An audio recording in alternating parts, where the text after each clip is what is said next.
Hello everyone and welcome back to the channel. I wish you all a happy new year, and for 2024 I have some tips for you. There are 5 resolutions that I will take and that I think everyone who is serious about trading should take. So let's get into it. And of course, if you stay until the end of the video, there will be a bonus tip for you. My resolution number 1 will be to find a strategy. This means that you should not do any discretionary trading based on just some random signals that you see. If you have no strategy, you will not manage to be profitable at all, because you can't just take signals based on anything that you like. For example, you see a trend line that's breaking, you take a trade, but the next time it will be because you see a bounce of an EMA. That's just not a proper way to trade, and also the results will be random if you are taking random signals. So what you need to do is to say a consistent set of rules that will be always the same and that you can very easily follow. For example, I need to have a support, and this support needs to be broken before I can enter a trade.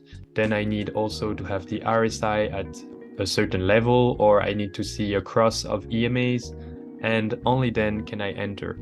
That's the type of rules that you need to be. And I will do another video separately about this, but you also need to have very strict risk management rules. You can't just risk whatever you feel like. If you feel, oh, this is a good trade, I'm gonna risk more, or this is not a very good setup, I'll risk less, then you have a problem, and you should really make effort to put your strategy into a very defined set of rules so that you don't mess it up and that you can see the results. And that's why for the new year, your first resolution should be to find one strategy and stick to it for at least a month. Then you can see what did you do wrong and improve it. All right, now tip number 2 is to backtest that strategy. Once you have found it, you need to be sure that it works. And the best way to do this is to actually go back on TradingView, go in the charts, and then you will see how does it work. You will enter every signal that you see that fits the strategy, and then you just take a Google spreadsheet and you document the results. Because of that, you will be able to see if the strategy is profitable. And I also recommend you to take this spreadsheet and test it with different settings. For example, with a 50 EMA, with a 200 EMA, or with the different type of risk to reward ratio, with how much % of your account do you risk each time. These are factors that you can play with, because your strategy might not be profitable if you use a 1.5 risk to reward, but if it's with 2.5 to risk to reward, it will be very profitable. So these are things you need to take into account to see what fits best for the strategy. For instance, in breakout strategies, the bigger risk to rewards will most likely be more profitable because you are trying to catch big moves, so it doesn't make sense to cut early. And this is things you can backtest with your strategy. Now, for backtesting, it's also very important that you backtest realistically. Don't backtest at night or at hours that you're not going to trade, because first of all, you're going to waste your time and you're not going to trade at these times. So whatever the market is doing is not any useful for you. You will only see the results that you are realistically going to be able to trade. That way you can see what to expect from this strategy, and you will be much more confident when trying to implement it every day. Now, tip number 3 is to start journaling your trades. I know this is boring, and I hope that you are already doing it, but if you're not, this is really the thing that is going to take your trading to the next level. What this allows you to do is first to see your progress and how is your account growing or how it's decreasing. So it's very important to track how things are going and have the numbers that you can run. This allows you to have then the history of your trades, and with this you can see what type of setups work best for you, what type of setup you should maybe avoid. There are different market configurations you can go, and to have an efficient journal, you can just take screenshots using TradingView features. And then you can go back to see these screenshots and try to identify any mistakes that you made or see what you could have improved. And it's also really important to go back at the end of the week to this trading journal and to see if you actually followed the rules that you have set. because at the time when you have the adrenaline of the trade, you might see something and some setups that you think will fit the rules. But then when you go back at the end of the week, you will be like, oh man, what was I thinking? This is completely out of the plan. And that also allows you to see when you're acting outside of your strategy so you can correct those mistakes. And the key thing in the trading journal is to have a commentary section where you can say what was the setup like at the time of the trade. What did you feel like? Were you angry because you just lost a trade? Were you euphoric because you had 2 winners in a row and then you just took a trade that you shouldn't have because of these emotions? These are all things you should document, and it's going to help you greatly to improve and identify the mistakes so you do less and less of them. Now, the number 4 tip is to stop focusing on your P&L. And although I said in the trading journal, you can use the numbers and see the increase or decrease of your account, I actually stopped doing this in my trade journal. I have just the comment section, the win or loss, and the pair that I use. And then I put the screenshots. That's all I need to do to have it, because the P&L, so the profits or losses that you have, will really affect how you feel. And when you focus too much on your P&L, you get stressed because you're losing money on your account, or you get too greedy because you're winning. So it's really like making your attention diverted from I should follow the rule versus I should make it back. I lost some money. I have to get back to the way my account was a few days ago.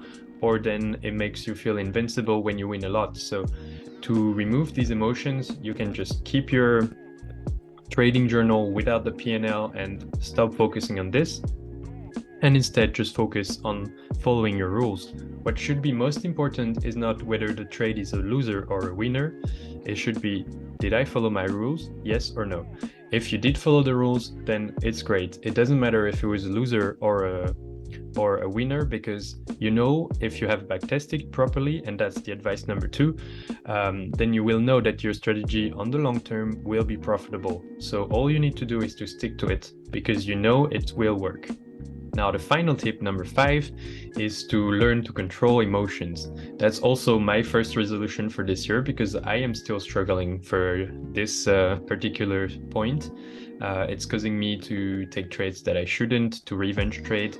And this is something that's extremely detrimental for my trading. So I will also focus on this. And the way I have found to fight my emotions, or at least understand them better and keep them under control, is to have this line in my trading journal where I say, were my rules followed? Yes or no? And if it's a yes, I put it in green. If it's a no, I put it in red. So my brain really gets the dopamine whenever there's a streak of green. And even if it's losers, I don't care. I just see that it's green. So I did my job. I just had bad luck for this trade. And I know that if I keep doing my job, the winners will come for sure. When I am not good is that I have no, and then it appears in red. And even though the trade was a winner, it's actually a loss for me, because the good thing about trading is that you need to follow your rules. If you don't follow your rules but you still get winners, it will not work at some point. And one day or another, it will come back to your face and it will hit you very hard. So it's very important to keep the rules. And the way I do this is by having this streak thing. And to make it even more fun, whenever I have a nice streak of 10 trades in a row where I followed my rules, I give myself a little treat. It could be just gonna get some cake at the bakery, or buy some little thing that I like, cook something comforting for me. Just treat myself, reward, so my brain can associate following rules with something positive. And if I break the streak, then guess what? No reward for the week. And then I just have to deal with it and do better the next week. Also, you have to follow the trading journal and see, when you go back at the end of the week, where did you not follow your rules. So you can go back to those red dots and see, okay, here I didn't follow my rules because the setup was not correct. So you have to see, was it because I identified wrongly the trend? Was it that my technical analysis was off? Or is it more because I got an emotion that took me by surprise and got in the way. So then I just completely lost my mind and took a trade outside of the strategy. And if this happens, you need to then be aware of the things that triggered it for the next time. And you can then bit by bit have more and more green, and more trades that follow the rules. And you will see also that most likely the trades that follow the rules work better than the trades that are outside of the strategy. For me, when I see at the end of the month, most of the really bad losers, they're from the red ones that I did not follow my rules. The rest is most likely okay. So these are the 5 tips. And now, because you stayed until the end, there's a bonus tip for you. So this bonus tip is to keep learning about trading for the whole year. That's my resolution also, because although I'm talking about trading, I still have a lot to learn. And I think listening to podcasts, watching videos, and reading books about trading will only help you improve. Even if you already have a strategy in mind and you're already profitable, it's always good to keep an eye on the new things and keep learning, because anything can improve your strategy and there's always something to learn from others. So with that in mind, I'll see you in the next video. If you liked the video, feel free to leave a like or comment if you have any questions, and you can let me know what are your resolutions for next year. I'll see you in the next one. Bye.